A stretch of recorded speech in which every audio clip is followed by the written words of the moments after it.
Hi, I'm Scott Fraundorf, and I'm the professor who directs the Maple Lab. I originally grew up on the West Coast out in Oregon, but my wife's family is from Pittsburgh, and I've been here at Pitt for a number of years now. Our lab, the Maple Lab, is a cognitive psychology lab. We study how people think and reason, with a particular focus on how people understand language and how people learn and remember. Have you ever had the experience that you read a paragraph and then realized you didn't really understand what you read, or even realized later that you understood it wrong? One of our projects is to understand and improve text comprehension. One way we study this is with an eye tracker that can measure how long people take to read each word in a sentence or paragraph, where they slow down, and when they go back and reread. We also look at how people do and don't successfully adapt to differences in language.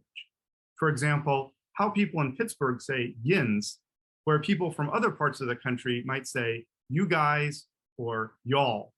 That was definitely something I had to learn when I first came to Pittsburgh. Another project of ours is to understand how students choose their study strategies. As learners, people have to make lots of choices about when, where, how, and how often to study. In my lab, we use a combination of survey and lab experiments to understand why students choose the strategies they do, and if they aren't using the most effective strategies, what barriers are getting in the way. One finding is that study strategies that pay off for learning in the long run don't always feel effective in the short term. For example, quizzing yourself is an effective learning strategy, but it may make you feel like you know less than just rereading your notes, where you have the answers right in front of you. And all of these projects need you. Directed research students in the Maple Lab help with almost all stages of the research process, from helping to create and select research materials from online databases, to implementing studies within a platform like the Qualtrics survey system, to running data collection sessions with the eye tracker, to helping to transcribe and code results, like whether people answered questions about a text correctly. We usually have 3 to 6 directed research students in the lab each term, and we really depend on them to keep our projects moving full speed ahead. We'll train you on the tasks, so you don't have to have prior experience in a research lab. You also don't have to be a psychology major. We've certainly had directed research students from other related departments like linguistics. If you have taken cognitive psychology, that is a plus. Our scheduling is fairly flexible because a good amount of the work that directed research students do in the Maple Lab can be done remotely or on your own time. We do get together for a weekly lab meeting. Sometimes we discuss a scientific research article, or sometimes someone in the lab presents plans for a new project to get early feedback, or the results and conclusions from a previous project.